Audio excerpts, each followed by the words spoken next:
Hello प्यारे साथियों, विवलिश coaching classes में आप सभी लोगों का स्वागत है। जो भी मेरे प्यारे साथी बिहार शिक्षक भर्ती 4.0 के लिए प्रिपरेशन कर रहे हैं, वे मेरी इस क्लास को दोस्तों जरूर देखें।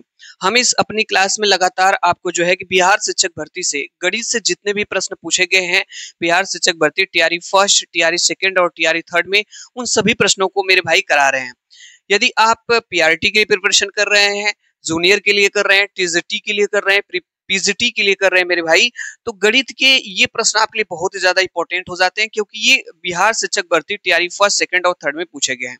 तो जो भी मेरे भाई 4.0 के लिए प्रिपरेशन कर रहे हैं, इन प्रश्नों को जरूर देखें।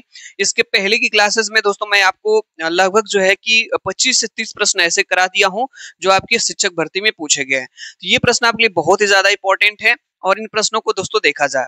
हमारे साथ जब भी इस क्लास को मेरे भाई देख पा रहे हो, आप रफ पेन लेकर के जरूर बैठे और जब भी कोई प्रश्न आपको देखने को मिले, आप लगाने का प्रयास किया करिए, उसके बाद हम इसको सॉल्व करके आपको बता देंगे, ठीक है। तो चलिए मेरे भाई, इस प्रश्न को आप देखेंगे बीपीएससी टीआरई 2.0 पेपर, यानी जो शिक्षक भर्ती 2.0 हुई थी उसमें ये प्रश्न पूछा गया। तो ये प्रश्न बहुत ज्यादा इंपॉर्टेंट है। चलिए इस प्रश्न को सॉल्व करते मेरे भाई। देखिए आपको ये प्रश्न आ रहा है कि नहीं आ रहा है। चलिए प्रश्न क्या मेरे भाई प्रश्न है कि एक वर्ग की परिमिति 4a+8 इकाई है, उस वर्ग का क्षेत्रफल बताइए, ठीक है। अब यहाँ पे आपको समझना है, देखिए क्वेश्चन को अच्छे से पढ़ना है मेरे भाई, जल्दबाजी कोई नहीं करनी है, ठीक है। आप टाइम भले लीजिए लेकिन क्वेश्चन को सही लगाइए। यहाँ पे देखिए दिया है एक वर्ग की परिमिति। परिमित का मतलब होता है परिमाप। इसी का एक और नाम है मेरे भाई, जानते रहिए, परिसीमा होता है। परिसीमा यानी किसी चीज की परिमाप की बात किया जाए, परिसीमा की बात किया जाए, परिमित की बात किया जाए, तो वो आपका एक ही होता है। यहाँ पे दिया है एक वर्ग की जो परिमिति है 4a+8 है, तो यहाँ पे एक वर्ग बना लीजिए मेरे भाई, ये वर्ग है। इसका जो परिमिति है, परिमिति, तो वर्ग का जो परिमाप का फार्मूला होता है, वर्ग का परिमाप बराबर होता है 4 इंटू भुजा। क्या फार्मूला होता है मेरे भाई? वर्ग का परिमाप बराबर होता है 4 इंटू भुजा। आप कहेंगे सर वर्ग का जो परिमिति है, परिमाप है, दिया है, कितना दिया है? 4a+8 दिया है। तो जब 4a+8 दिया है मेरे भाई, तो इसके नीचे रख लेंगे 4a+8 इक्वल टू हो जाएगा 4 इंटू भुजा।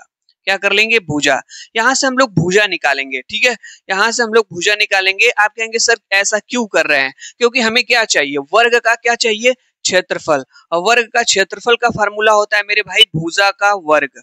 क्या होता है? भुजा का स्क्वायर, यानी साइड का स्क्वायर होता है। अगर कहीं से भुजा मिल जाती तो हमारा जो है काम बन जाता। यहाँ से भुजा मिलेगी मेरे भाई, यहाँ पे प्लस है, ठीक है। तो यहाँ से देखिए 4a+8 होगा।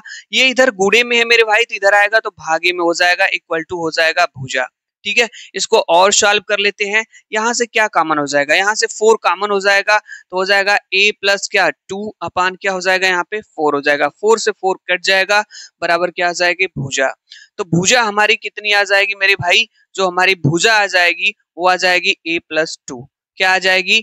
a+2 आ जाएगी। अब कुछ नहीं करना है, बस इसी में जो है a+2 पुटअप कर लीजिए भुजा की जगह। a+2 का क्या हो जाएगा? स्क्वायर। फार्मूला आप पढ़े हो मेरे भाई, a+b का होल स्क्वायर। a+b का होल स्क्वायर क्या होता है? आप कहेंगे सर a स्क्वायर होता है, लिख लीजिए। प्लस होता है, प्लस लिख लीजिए। b स्क्वायर होता है, 2 का स्क्वायर हो जाएगा, plus 2 into a into b होता है, ठीक है। चलिए यहाँ से जो है a का स्क्वायर a स्क्वायर हो जाएगा, 2 का स्क्वायर 4 होगा मेरे भाई, और 2 दूना क्या हो जाएगा? 4 हो जाएगा। या किसी ऑप्शन में है? हाँ, देखा जाए किसी ऑप्शन में है मेरे भाई, तो बिल्कुल है। यह जो है आपका यहाँ पे स्क्वायर है, ठीक है, ये नहीं है। a स्क्वायर प्लस 4a+4, देख लीजिए a स्क्वायर प्लस 4a+4, ये आया कि नहीं आया? इसलिए ऑप्शन नंबर आपका ए सही हो जाएगा, ठीक है। चलिए देखिए कैसे हमने इस क्वेश्चन को लगाया मेरे भाई। यहाँ पे वर्ग का क्षेत्रफल पूछा है, तो क्षेत्रफल का फार्मूला क्या होता है? भुजा का स्क्वायर। तो हमें कहीं से अगर भुजा मिल जाती तो हमारा काम बन जाता। तो जो परिमाप दिया है, ठीक है, वर्ग का परिमाप होता है 4 इंटू भुजा, हम जानते हैं। वर्ग का परिमाप कितना दिया था? 4a+8, तो 4a+8 यहाँ पे हमने रख दिया। उसके बाद 4 इंटू भुजा, यहाँ से भुजा हमने निकाल लिया। भुजा हमारी कितनी आ गई? साइड्स कितनी आ गई? a+2 आ गई, और इसी में हमने रख लिया, और a+b के होल स्क्वायर से आसानी से इस क्वेश्चन को हमने लगा लिया। बहुत ही गजब का क्वेश्चन, बेहतरीन क्वेश्चन मेरे भाई था। अगला क्वेश्चन आपके सामने ये रहा, ठीक है, ये रहा मेरे भाई अगला क्वेश्चन आपके सामने। लगाएं आप।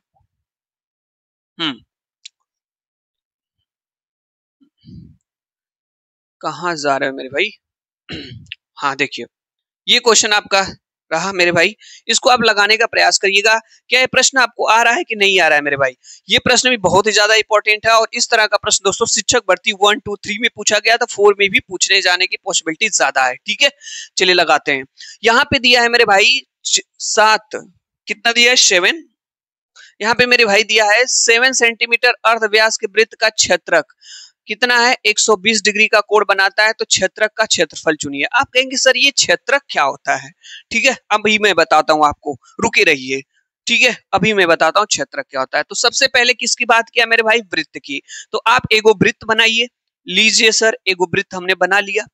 वृत्त का ये क्या होता है? केंद्र होता है, और ये वृत्त की क्या होती है? त्रिज्या होती है। एक और त्रिज्या बना लीजिए। ठीक है, देखिए एक त्रिज्या हमने यहां से यहां बना लिया, एक त्रिज्या यहां से हमने बनाया, 2 त्रिज्याएं। तो वृत्त की 2 त्रिज्याओं के द्वारा मेरे भाई, वृत्त की 2 त्रिज्याओं के द्वारा, वृत्त की 2 त्रिज्याओं के द्वारा जो कटा हुआ खंड होता है, ये वाला जो पोर्शन है, ये वाला जो पोर्शन है, इसी को कहा जाता है क्षेत्रक। क्या कहा जाता है? क्षेत्रक। या इसी का एक और नाम है मेरे भाई त्रिज्यखंड। क्या नाम है? त्रिज्यखंड नाम है। ठीक है, क्या नाम है? त्रिज्यखंड नाम है। इसी को कहा जाता है क्षेत्रक या त्रिज्यखंड। वृत्त की 2 त्रिज्याओं के द्वारा जो कट करके हिस्सा बाहर निकल जाता है मेरे भाई, उसी को क्षेत्रक या त्रिज्यखंड कहते हैं। और इसी का क्षेत्रफल पूछ रहा है, कह रहा है इसी का क्षेत्रफल बताइए। तो आप कहेंगे सर कैसे लगाएंगे, कुछ भी नहीं समझ में आ रहा है मेरे भाई। तो मैं आपको बताता हूं, ध्यान से आप समझेंगे। जो क्षेत्रक का क्षेत्रफल, क्षेत्रफल का जो फार्मूला होता है मेरे भाई, याद रखिएगा, पाई आर स्क्वायर बटे, सॉरी मिस्टेक मेरे भाई यहां पे हो गई। जो क्षेत्रक की त्रिज्यखंड का फार्मूला होता है, फार्मूला हमारा होता है थीटा बटे 360 इंटू पाई आर स्क्वायर होता है। ये फार्मूला होता है, इसी पे क्वेश्चन लग जाएगा। थीटा का मान कितना है? आप कहेंगे थीटा यहाँ पे ये जो कोड होता है इसी को, थीटा का मान दिया है, कोड का मान कितना दिया है? 120 दिया है। तो यहाँ पे मेरे भाई रख लेंगे, आगे देख लेते हैं। थीटा का मान यहाँ पे 120 रख लीजिए, अपान ये 360 हो जाएगा, गुणे पाई का मान कितना रखते हैं? 22/7 रख लेते हैं मेरे भाई, और इंटू रेडियस यहाँ पे देखिए दिया है अर्धव्यास। अर्धव्यास कितना है? 7 सेंटीमीटर। अर्धव्यास का मतलब ये त्रिज्या की बात कर रहा है। किसकी बात कर रहा है? त्रिज्या। ठीक है, त्रिज्या हमारी कितनी है? 7 सेंटीमीटर है। तो यहाँ पे आर स्क्वायर है, तो 2 टाइम्स लिखेंगे, तो 2 टाइम्स लिख लीजिएगा। कुछ कैंसिल होगा? कहेंगे हाँ सर बिल्कुल कैंसिल करिए। 7 से 7 उड़ा दीजिए। उड़ा दिया हमने, ठीक है, बढ़िया उड़ाया हमने। यहाँ से 0 से 0 कटा सर, और 12 से 12 एकम 12 होगा, 12 36 होगा कि नहीं होगा मेरे भाई? होगा। ठीक है, यहां से देखिएगा आप लोग, जो है यहाँ जगह नहीं मेरे पास, इसको इधर लाता हूं। ऊपर कितना बचा? ऊपर 22 और ये 7, तो 22 गुणे 7 ऊपर बचा मेरे भाई। नीचे कितना बचा? ये 7 तो खत्म, उड़ गया, बचा 3 है, 3 बचा। तो गुणा कर लीजिए, 7 का 2 में गुणा करिए मेरे भाई, 7 दूना 14, 7 दूना 14 1 15 हो जाएगा, बटा 3। भाग तो आती होगी मेरे भाई? बिल्कुल आती है सर, भाग हम लोग कर लेंगे। ठीक है, चलिए 3 का गुणा भाग दीजिए, 3 5 15, फिर 3 का भाग इसमें 3 1 कम 3, फिर 1 से इस पर 3 3 9, 3 3 9, 51.3 आया। क्षेत्रक का जो क्षेत्रफल है 51.33 आया है मेरे भाई। किसी ऑप्शन में है? कहां पे है? है ऑप्शन नंबर ए करेक्ट हो जाएगा। 51.33 सेंटीमीटर स्क्वायर रहेगा मेरे भाई। ठीक है, यहाँ पे सेंटीमीटर स्क्वायर है, तो आपका ऑप्शन नंबर इस तरह से करेक्ट हो जाएगा। इस फार्मूले को मेरे भाई नोट कर लीजिए, हो सकता है इस पे एक क्वेश्चन आ जाए। और मैं आपको बता दूं, TRE 2 फर्स्ट और थर्ड सब में ये क्वेश्चन दोस्तों इस फार्मूले पे क्वेश्चन पूछा गया। तो चलिए मेरे भाई नेक्स्ट क्वेश्चन पे चलते हैं। अगला क्वेश्चन आपके सामने, कहाँ गए मेरे भाई, कहाँ जा रहे हो आप? देखिए ये रहा आपके सामने अगला प्रश्न। बहुत ही अच्छा प्रश्न है, एपी से प्रश्न मेरे भाई पूछा गया। इसको आप लगाने का प्रयास करिए। क्या प्रश्न आपको आ रहा है? नहीं आ रहा है, कोई बात नहीं, मैं आपको इसकी एक फार्मूला बताऊंगा। देखिए मैं आपको एक चीज बता रहा हूँ, जब भी मेरे भाई आप रफ पेन लेकर के इस क्वेश्चन को सॉल्व कर रहे हैं, कोई भी क्वेश्चन हो, जब भी कोई नई चीज आपको मिले, जब भी कोई नई चीज मिले, आप उस रफ पे जो है नोट कर लिया करिए एक जगह। जैसे आपको अभी त्रिज्यखंड का क्षेत्रफल का फार्मूला मिला, अभी आपको इससे एपी से रिलेट करके मैं आपको एक फार्मूला मिला बताऊंगा। तो जितने भी कॉन्सेप्ट है एग्जाम से पहले एक बार देख लीजिए। और मैं आपको बता रहा हूँ मेरे भाई, इसी तरह के प्रश्न आपके जो है TRE 4.0 में आएंगे। यहाँ पे देखिए कह रहा है कि समांतर श्रेणी 5 11 17 डॉट डॉट डॉट का 101वां पद है। अब आप कहेंगे सर ये क्या क्वेश्चन है, तो मेरे भाई ये जो है एपी से प्रश्न पूछा गया समांतर श्रेणी से। यहाँ पे देखिए इस क्वेश्चन को कैसे लगाएंगे हम लोग, कैसे सॉल्व करेंगे मेरे भाई, देखते हैं। ठीक है, चलिए। समांतर श्रेणी का जो है कि एक फार्मूला होता है an equal to a plus n minus 1 into D होता है, इसको आप याद रखिए मेरे भाई। ठीक है, an equal to a plus n minus 1 into D होता है। अब इसमें कहेंगे सर ये सब क्या है, जो a होता है मेरे भाई वो प्रथम पद होता है। क्या होता है, प्रथम पद होता है a। ठीक है, जो n होता है ये पदों की संख्या होती है, पदों की संख्या होती है। और जो डी होता है मेरे भाई, जो डी होता है ये डी जो है ये सार्वंतर होता है, सार्वअंतर। ये कैसे निकलता है मेरे भाई, सेकंड वाले टर्म में से, सेकंड वाले टर्म में से पहले को घटाते हैं, यानी दूसरे में से पहले को घटाते हैं तो हमें सार्वंतर मिलता है, डी का मान मिलता है। अब देखिए यहाँ पे मेरे भाई, चलिए इस प्रश्न में जो 5 है ये a का मान है। अगर आपको d निकालना है तो अभी हमने आपको बताया कि दूसरे वाले में से पहले को घटाते हैं। तो चलिए 11 में से 5 को घटा लीजिए, तो 11 में से 5 को घटाएंगे तो हो जाएगा 6। ठीक है, d का मान कितना आ गया, 6 आ गया। a का मान कितना आ गया, 5 आ गया। और क्या पूछा है यहाँ पे, n, n हमको चाहिए। तो जो n है मेरे भाई वो है क्या है, 101 है। क्या है, 101 है। 101वां पद बताइए, तो ये जो होगा पद ये 101 होगा। चलिए इस फार्मूले में पुट अप करते हैं। तो यहाँ पे a है, ठीक है, n का मान कितना मेरे भाई 101 है, इक्वल टू हो जाएगा, यहाँ से आपका a का मान कितना मेरे भाई 5 है, प्लस ब्रैकेट में n का मान 101 माइनस 1, और d का मान कितना है मेरे भाई, d का मान आप कहेंगे सर 6 आया। ठीक है, चलिए आगे देखते हैं। यहाँ से इसको रहने देते हैं, 5 प्लस 101 में से इसको घटाइए तो कितना आ जाएगा, 100 आ जाएगा, गुणे 6 आ जाएगा। यहाँ पे 5 हो जाएगा मेरे भाई, प्लस अब यहाँ पे आप गुणा कर लीजिए, 100 का 6 तो 600 हो जाएगा। ठीक है, 600 और 600 में 5 जोड़ेंगे तो 605। ये किसी ऑप्शन में है, हाँ सर बिल्कुल ऑप्शन मिल रहा है, जल्दी से देखिए सर ना, ऑप्शन नंबर ए करेक्ट है, ऑप्शन नंबर ए करेक्ट है। इस तरह से इसको लगा लेंगे मेरे भाई। समांतर श्रेणी का जो है ये फार्मूला है, an बराबर होता है a plus n minus 1 into D. इसी पे आप लोग इस क्वेश्चन को लगा लेंगे। चलिए मेरे भाई आगे चलते हैं। ठीक है, इस क्वेश्चन को हमने लगा लिया, ये भी हो गया, ये भी हो गया। यह प्रश्न देखिए मेरे भाई, देख लीजिए आप, मैं कहा ना आपको जितने भी प्रश्न मेरे भाई मैं आपको करा रहा हूं, सभी प्रश्न आपके जो है कि बीपीएससी के किसी न किसी की। यह प्रश्न देखिए स्कूल टीचर हेडमास्टर 10/12/2023 को जो एग्जाम हुआ था उसमें प्रश्न पूछा गया था। बहुत से मेरे भाई कह रहे हैं सर टीजीटी के लिए अलग कराइए, पीजीटी के लिए, जूनियर के लिए अलग कराइए, पीआरटी। मैं मेरे भाई मैं आपको बता दूं यही प्रश्न है जो घूम फिर करके आते हैं, बस उनका लेवल चेंज हो जाता है। इन सभी प्रश्नों का आप ज्यादा से ज्यादा प्रैक्टिस करिए, चाहे टीजीटी के लिए तैयारी कर रहे हैं आप, पीजीटी के लिए कर रहे हैं, प्राइमरी के लिए कर रहे हैं या जूनियर के लिए कर रहे हैं। ये प्रश्न है मेरे भाई, इसको देखेंगे हम लोग। कहाँ चला गया, हाँ ये है।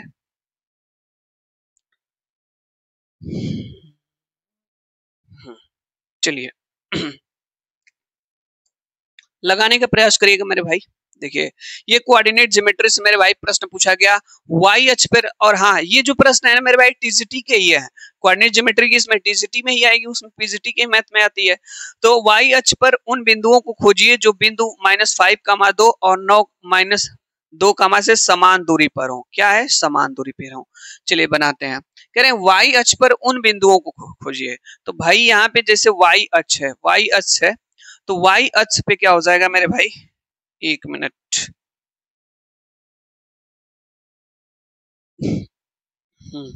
यहाँ पे कोई बिंदु है मेरे भाई, तो वाई अक्ष पे उन बिंदुओं को खोजिए जो बिंदु कितना -5,2 और कितना है 9,-2 से क्या है, समान दूरी पर है। कह रहे हैं वाई अक्ष पे उन बिंदुओं को खोजिए जो बिंदु, पहले इस बिंदु को हमने लिखा यहाँ पे और उस बिंदु को हमने यहाँ पे लिखा। ठीक है, और कह रहा है से समान बिंदु, एक यहाँ पे पॉइंट ले लीजिए और यहाँ से ये दूरी और यहाँ से ये बिंदु क्या है, समान दूरी पे होने चाहिए। तो समान दूरी पे होने चाहिए मेरे भाई। ठीक है, तो इस बिंदु का जो निर्देशांक हो जाएगा 0, क्या हो जाएगा, y हो जाएगा, क्योंकि y अक्ष पे जो है, y अक्ष पे जो है y का निर्देशांक तो y ही रहेगा, लेकिन x क्या हो जाता है, 0 हो जाता है। यहाँ पे मेरे भाई एक निर्देशांक ज्यामिति में मैं आपको बता दूं, जैसे दो बिंदु दिए गए हैं, एक बिंदु यहाँ पे है, एक बिंदु यहाँ पे है। ठीक है, और इस बिंदु का निर्देशांक x1 है और इसका y1 है। इसका निर्देशांक x2 है और इसका y2 है। अगर इनके बीच की दूरी निकालनी है, मतलब d निकालना है, तो इसका एक फार्मूला होता है, d बराबर होता है करड़ी में या x1 माइनस x2, x वाले में से x वाले को घटाइए तो x1 माइनस x2 का होल स्क्वायर होता है प्लस y1 माइनस y2 का होल स्क्वायर होता है। y1 माइनस y2 का क्या होता है? होल स्क्वायर होता है। ये दूरी निकालने का फार्मूला होता है। यदि दो बिंदुओं के निर्देशांक दिए गए हो मेरे भाई और इनके बीच की दूरी का फार्मूला निकालना हो तो d बराबर होता है करड़ी में x1 माइनस x2 का whole square plus y1 minus y2 का होल स्क्वायर। ठीक है, सेम इसी तरीके से मेरे भाई अगर ये बिंदु दिया है और ये बिंदु दिया है और इनके बीच की दूरी का फार्मूला मैं पूछूं तो आप कहेंगे सर यहाँ से d निकालना है, तो आप क्या करेंगे? आप कहेंगे सर करड़ी में लिख लीजिए, जो है इसमें से इसको घटाइए, तो -5 में से मैं 0 को घटाऊंगा, ठीक है, प्लस फिर इसमें से सर इसको घटाइए तो 2 में से मैं y को घटा दूंगा, ठीक है, इसी तरीके से इक्वल हो जाएगा। फिर उसके बाद इसके और इसके बीच की दूरी का फार्मूला क्या हो जाएगा मेरे भाई? तो 0 में से 9 को घटाऊंगा, इसी तरीके से यहाँ पे y में से इसको घटा दूंगा, जो है ये, तो माइनस तो यहाँ पहले से होता है, जैसे फार्मूले में यहाँ पे माइनस होता है और ये वाला माइनस मिलकर के यहाँ पे प्लस हो जाएगा। ठीक है, चलिए अब यहाँ से हम लोग को जो है ये वाली करड़ी मेरे भाई, करड़ी से करड़ी तो हट जाएगी, कोई मतलब नहीं है। -5 का स्क्वायर कितना हो जाएगा? 25 हो जाएगा, प्लस यहाँ पे क्या है? 2 माइनस वाई का होल स्क्वायर है, तो ये a माइनस बी का होल स्क्वायर बच गया, तो a square plus B square minus 2ab होता है, लगा लिए इसको। इसी तरह 9 -9 का स्क्वायर कितना हो जाएगा? 81 हो जाएगा, प्लस ये देखिए y प्लस 2 है, तो y प्लस 2 को हम लगाएंगे, y का स्क्वायर प्लस 2 इंटू क्या हो जाएगा? 2 प्लस यहाँ पे क्या हो जाएगा? 4y हो जाएगा, इसको a प्लस बी के होल स्क्वायर पे लगा लिए। अब देखिए मेरे भाई यहाँ पे 25 है, यहाँ पे क्या है? 81 है, यहाँ पे 4 है, 25 और 4 कितना हो जाएगा? 29 हो जाएगा। 25 और 4 कितना होगा? 29 हो जाएगा। ठीक है, यहाँ पे लगाते हैं इसको, 25 और 4 कितना हो जाएगा मेरे भाई? 29 हो जाएगा, प्लस इसको यहाँ पे लाते हैं, ठीक है, यहाँ पे लगाते हैं, 25 और 4 29 हो जाएगा, प्लस y है तो वो y रहने दीजिए, अच्छा y माइनस 2y है तो घटा लेंगे तो हो जाएगा माइनस y हो जाएगा। ठीक है, इक्वल टू यहाँ पे क्या है मेरे भाई? 81 है और ये कितना है? 81 है और यहाँ पे 2 का स्क्वायर तो 4 होगा ना, हाँ 4 होना चाहिए। 81 और 4 कितना हो जाएगा मेरे भाई? 85 हो जाएगा। ठीक है, अब प्लस वाई स्क्वायर, यहाँ पे मिस्टेक हो गया मेरे भाई, थोड़ा सा ध्यान देंगे हम लोग, 1 मिनट, देखिए फिर से लगाते हैं, हाँ, यहाँ पे इसको लगाते हैं। ठीक है, चलिए 25 और 4 कितना हो जाएगा? 29 हो जाएगा और प्लस क्या है? वाई स्क्वायर है माइनस 2y है। इसी तरीके से यहाँ पे देखिए 81 और ये 4 मिलकर के कितना हो जाएगा? 85 हो जाएगा, plus Y square plus 4y हो जाएगा। ठीक है, ये वाई स्क्वायर से वाई स्क्वायर कट जाएगा क्योंकि जब इधर आएगा तो, ठीक है, इसी तरीके से -2y उस साइड जाएगा तो जो है इसको इधर ले लीजिए, 29 है, ये प्लस 85 इधर आएगा तो -85 हो जाएगा और इधर 4y है, -2y को उस साइड ले लीजिए तो +2y हो जाएगा। अब 85 में से मेरे भाई 29 घटा लीजिए, 15 में से 9 हो जाएगा 6 हो जाएगा, 7 में से 2 जाएगा तो 5 हो जाएगा, 56 हो जाएगा, इक्वल टू यहाँ पे 4 और 2 कितना हो जाएगा? 6y हो जाएगा। ठीक है, यही होगा ना? अब यहाँ से y का मान निकालेंगे, y बराबर हो जाएगा 56 बटे क्या है? 6 हो जाएगा। कैंसिल होगा कि नहीं? मुझको तो नहीं लग रहा है यहाँ पे कैंसिल होगा। कहीं मिस्टेक हो गया है मेरे भाई, इसको मिलाना पड़ेगा। कहाँ पे मिस्टेक हुई है देख लिया जा। -5 कामा 2 9 कामा -2 सही है, -5 स्क्वायर यहाँ से हमने 2 माइनस वाई कर लिया, 25 कर लिया, फिर ये 4 हो गया प्लस वाई स्क्वायर और हाँ यहीं पे मिस्टेक है, यहाँ पे 4y होगा। अरे भाई 2ab बनेगा तो 2 इंटू 2 कितना हो जाएगा? 4y हो जाएगा ना, यहाँ से क्या हो जाएगा मेरे भाई? 4y हो जाएगा। ठीक है, और ये इधर जाएगा तो प्लस 4y हो जाएगा और ये 8 हो जाएगा और यहाँ पे 8 हो जाएगा, 8 सात कितना हो जाएगा? 56। y का मान कितना आ गया? 7 आ गया। ठीक है, तो यहाँ से बताइएगा मेरे भाई, आप जो है 0 तो रहेगा ही, कामा y का मान कितना आ जाएगा? 7 आ जाएगा और यहाँ पे माइनस रहेगा, -7 आ जाएगा। ठीक है, 0 कामा -7 इसका आंसर हो जाएगा, जो कि ऑप्शन नंबर सी में दिया है, देख लीजिए 0 कामा -7। इस तरह से इस क्वेश्चन को मेरे भाई लगा लेंगे हम लोग। ठीक है, इस तरह से इस क्वेश्चन को लगा लेंगे।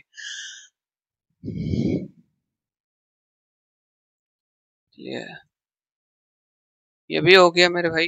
ये रहा आपके सामने अगला क्वेश्चन। इसको देखेंगे आप लोग। बहुत ही अच्छा प्रश्न है मेरे भाई, इसको लगाने का प्रयास करिएगा। बहुत ही सिंपल प्रश्न है, इसको तो आप लोग लगा ही सकते हैं मेरे भाई। यहाँ पे दिया है यदि x बराबर -2/3 तो 9x² -3x-11 बराबर है।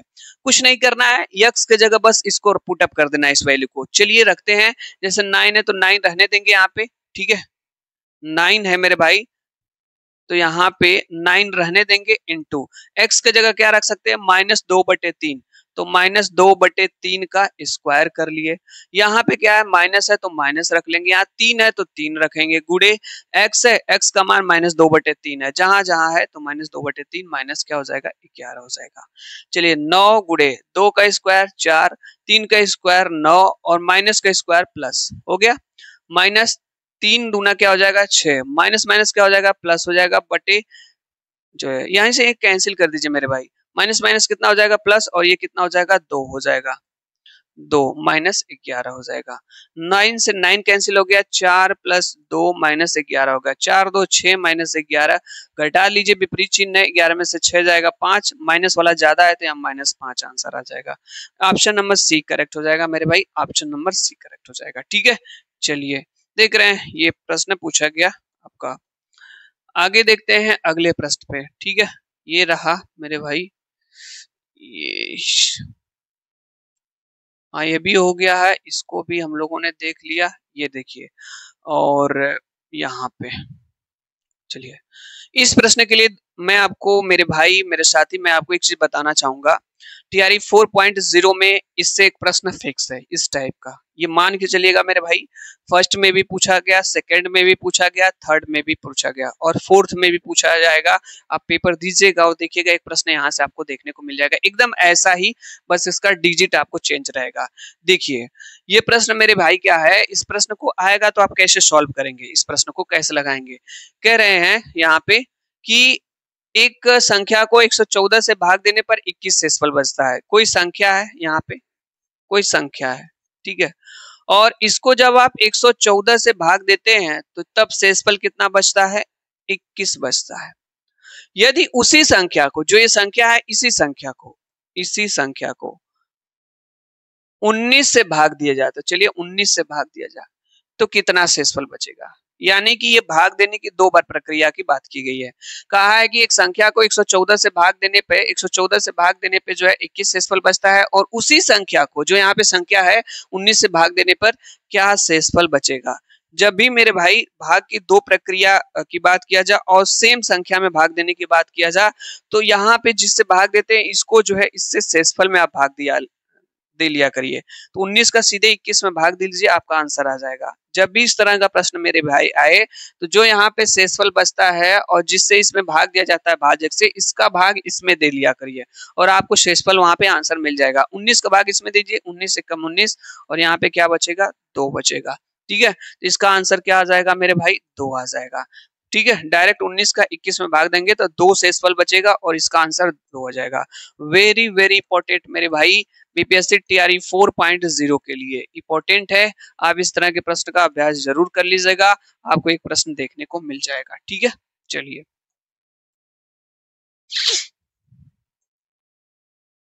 यहाँ पे हमने तो इसको कर लिया, ये भी हो गया है, यहाँ पे है ये वाला प्रश्न मेरे भाई देखिएगा, ये प्रश्न बहुत ही अच्छा है और देखते हैं आप लोग इसको सॉल्व कर पाते हैं कि नहीं। एक मिनट,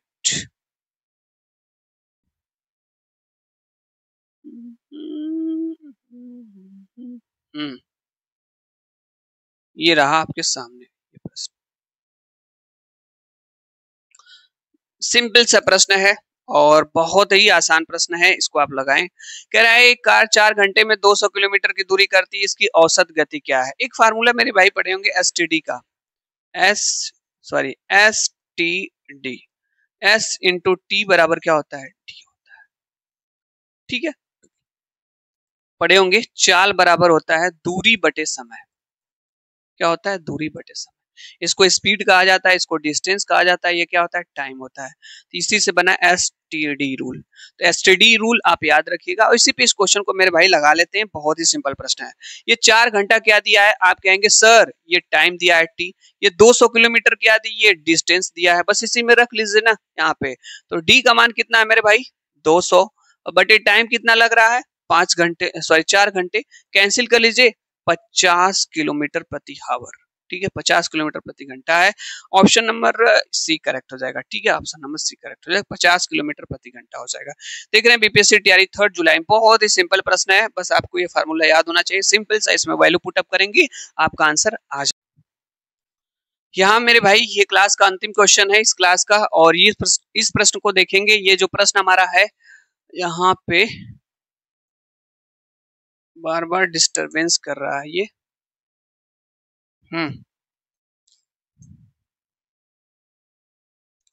प्रश्न कह रहा है कि दो संख्याओं का जो अनुपात है मेरे भाई 14:25 है, यदि उनके बीच का अंतर 264 है तो दोनों संख्याओं में सबसे छोटी संख्या है। ठीक है, तो यहाँ पे मेरे भाई देखिएगा, जो दोनों संख्याओं का अनुपात है 14 ये दिया है, इसमें जो छोटी संख्या है आपकी ये है, और जो बड़ी है आपकी संख्या आपकी ये है। ठीक है, और कह रहे हैं इनके बीच का जो अंतर है 264 है। तो इन संख्याओं को मेरे भाई जब अनुपात में दी गई रहती कोई संख्या, जब उसको आप अलग करते हैं तो x लगाते हैं उसमें। ठीक है, जैसे अलग करेंगे तो 14x हो जाएगा और ये हो जाएगा 25x हो जाएगा, यहाँ से अनुपात हट जाएगा। और अंतर दिया है 264, तो अंतर में क्या होता है कि बड़ी वाली में से छोटी को घटाते हैं। तो यहाँ से हम लोग जो है 25x में से 14x को घटा लेंगे तो आ जाएगा 264। भाई ये घटाइए, 25 में से 14 हो जाएगा आपका 11x बराबर हो जाएगा 264। आगे देखते हैं, तो x बराबर हो जाएगा 264 बटे मेरे भाई 11। 11 से कैंसिल करिए, 11 दूना 22 और 11 चौक 44। x का मान कितना आ गया, 24 आ गया। सबसे छोटी संख्या पूछा है यहाँ पे मेरे भाई, क्या पूछा है, देखिए यहाँ पे सबसे छोटी संख्या पूछा है। तो सबसे छोटी संख्या हमने क्या माना है, यहाँ पे 14x है। अब यहाँ से x की वैल्यू रख लीजिए, तो 14 इंटू 24 हो जाएगा। ठीक है, गुणा कर लीजिए, 14 चौक को क्या हो जाएगा 56, कैरी 5 हो जाएगा, 14 दूना 28 और 5 33, 336 आ जाएगा। देखिए नीचे ऑप्शन में मेरे भाई 336 दिया होगा। ठीक है, नीचे देख लेते हैं, इसका ऑप्शन यहाँ पे है, यहाँ पे है मेरे भाई 300, यहाँ पे 36। ऑप्शन नंबर ए करेक्ट इसका हो जाएगा। ठीक है, ऑप्शन नंबर ए करेक्ट हो जाएगा। आगे देखते हैं मेरे भाई, अगला प्रश्न यहाँ पे रहा। ये प्रश्न मेरे भाई बहुत ही ज्यादा इंपॉर्टेंट है, और ये जो सिक्के वाला प्रश्न है हर एग्जाम में पूछा जाता है। ठीक है, टीआरई फर्स्ट, सेकंड, थर्ड में पूछा गया, फोर्थ में भी ज्यादातर पॉसिबिलिटी है। इस क्वेश्चन को दोस्तों मैं कमेंट्स के माध्यम से आपको बताने के लिए छोड़ रहा हूं, आप कमेंट्स बॉक्स के माध्यम से बताइएगा, इस क्वेश्चन को जरूर लगाइएगा। यहाँ पे आपके पास 5 ऑप्शन है, और ये प्रश्न आपका एक थैले में 5 रुपए, 2 रुपए, 1 रुपए के सिक्के 2:3:4 के अनुपात में सभी सिक्कों का कुल मूल्य 2000 है, तो थैले में 2 रुपए के कितने सिक्के हैं ये बताना आपको है। ठीक है, यदि ये क्लास मेरे भाई आपको थोड़ी सी भी अच्छी लगी हो तो मेरे इस चैनल विमलेश कोचिंग क्लासेस को आप जरूर सब्सक्राइब कर लीजिए। ठीक है, और अगर आपको क्लास मेरी भाई अच्छी लगी हो तो, नहीं अच्छी लगी हो मेरे भाई तो कोई बात नहीं है। ठीक है, और आप वीडियो को लाइक कर लीजिए और चैनल को आप सब्सक्राइब कर लीजिए। ठीक है, क्लास देखने के लिए बहुत बहुत धन्यवाद।